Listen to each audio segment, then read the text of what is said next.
ఈ వీడియోలో మనం బైబిల్లోని కొన్ని ప్రాముఖ్యమైన విషయాలను తెలుసుకుందాం.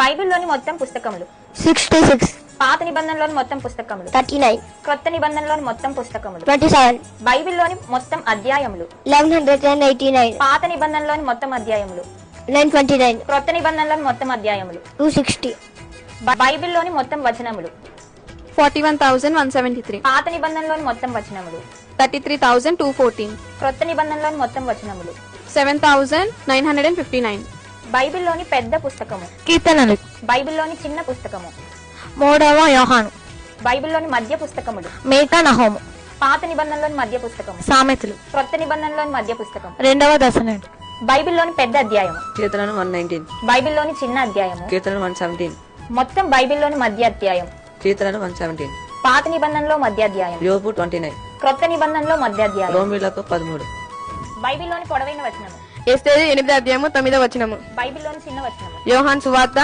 11:35, మొదటి దశనకైలకు 5:19, బైబిల్లోని మధ్య వచనము కీర్తనలు 118:8, బైబిల్లోని పొడవైన పేరు మహేరు షలాల్ అస్బజ్, అది ఎక్కడుంది?